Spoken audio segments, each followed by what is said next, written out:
সন্তানের উপর পাশবিকী নির্যাতন ও হত্যাকারীদের বিচারের আশা আর করেন না মাগুরার শিশু আসিয়ার মা। এ যেন পেয়েও না পাওয়ার আক্ষেপ। যার যায় সেই ঠিক পায়। আজকে যে মার গেছে সেই মাই ঠিক পাইছে যে কোলে শিশু হারানো যে কত কষ্ট। গেল বছরের মার্চে ধর্ষণের পর হত্যা করা হয় আসিয়াকে। বিচার শুরুর 1 মাসের মধ্যে আসামি হিটু শেখকে মৃত্যুদণ্ড দেন মাগুরার নারী ও শিশু নির্যাতন ট্রাইব্যুনাল। কিন্তু মামলার ডেথ রেফারেন্সের শুনানি হয়নি উচ্চ আদালতে। আর ব্রাউনবাড়িয়ায় শিশু নিশাদকে 1.5 মাস আগে হত্যা করা হলেও এখনো অভিযোগ পত্রই দেয়নি তদন্ত সংস্থা। এ নিয়ে ক্ষোভ আছে শিশুটির পরিবারে। সরকার যাতে দ্রুত বিচার করে এবং নতুন করে আইন করে যাতে তাড়াতাড়ি করে বিচারটার কার্যকর হয়। আগের চাঞ্চল্যকর শিশু ধর্ষণ ও হত্যাকাণ্ডগুলোর সুরাহা হবার আগেই রাজধানীতে আবারও ধর্ষণ ও হত্যা। এবার ভিকটিম শিশু রামিসা। এই ঘটনায় ক্ষোভে ফুঁসছেন দেশের মানুষ। প্রশ্ন উঠছে আলোচিত এবং স্পর্শকাতর মামলাগুলোর বিচারের দীর্ঘসূত্রিতা নিয়ে। নারী ও শিশু নির্যাতন ট্রাইব্যুনালের সাবেক বিচারক, সাবেক জেলা ও দায়রা জজ শাহজাহান সাজু মনে করেন, ট্রাইব্যুনাল, বিচারক এবং বিচার প্রক্রিয়ায় সংশ্লিষ্ট নানা সংকটে জটিল হচ্ছে ধর্ষণের মতো ঘটনার বিচার কাজ। তিনি বলেন, 2,500 বিচারক দিয়ে প্রায় 1.5 কোটি মামলা পরিচালনা স্বাভাবিক বিচার ব্যবস্থার লক্ষণ নয়। 10,000 বিচারক দরকার, 40 লক্ষ মামলা, যে 22-2300 জজ এখন আছে, এটা কি জীবনে নিষ্পত্তি সম্ভব? তাহলে আইনে যে বলা আছে এরকম শর্ট টাইম 30 দিনের মধ্যে এটা তদন্ত রিপোর্ট দিতে হবে বা 30 দিনের মধ্যে বিচার করতে হবে বা 180 দিনের মধ্যে শেষ করতে হবে, এরকম অনেক আইনেই আছে।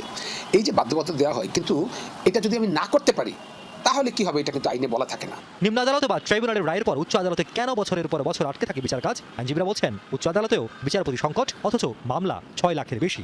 যখন মামলা শেষ করা সম্ভব না, তখন সেই মামলাগুলিরই তো আপিল হচ্ছে হাইকোর্টে। হাইকোর্টে বিচারপতিদের সংখ্যা 100+। এবং যদি শুনানির জন্য এই ডেথ রেফারেন্স বা অন্যান্য বেঞ্চের কথা বলি, তাহলে সর্বোচ্চ শুনানির জন্য 10টা বেঞ্চ পাবো আমরা, অর্থাৎ 20 জন বিচারপতি। হাইকোর্টে যেই মামলাগুলো শেষ হবে সেগুলোই তো অ্যাপিলেট ডিভিশনে যায়। অ্যাপিলেট ডিভিশনের 5-7 জন বিচারক কিভাবে এই 45 লক্ষ মামলাকে ফেস করবেন? তারা বলছেন, বিচার বিভাগের সংকট নিরসন ছাড়া যত আলোচিত মামলাই হোক, দ্রুত নিষ্পত্তি প্রায় অসম্ভব। এই একটা অর্গানে গভর্নমেন্ট বরাদ্দ দেয় বিটিভির চেয়েও কম। তো অনন্তকাল তো আপনি বিচার ছাড়া একজনকে আটকে রাখা সম্ভব না। তাহলে বিচারটা তাড়াতাড়ি করতে হবে। এখন সেটা হাইকোর্টেরও সময়সীমা নির্ধারণ করা দরকার, হাইকোর্টের স্পেশাল বেঞ্চ দরকার, বিচারপতির সংখ্যা বাড়ানো দরকার।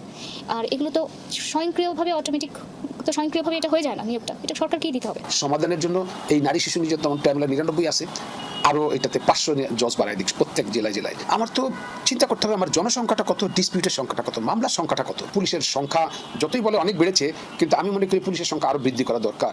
শুধু গণমাধ্যমে আলোচিত ধর্ষণের ঘটনা নয়, সবগুলো মামলাকেই সমান গুরুত্ব দেওয়ার তাগিদ আইনজীবীদের। একটা রায় লিখতে আমার কয়দিন সময় লাগবে? এটি কি মোবাইল কোর্টে রায়?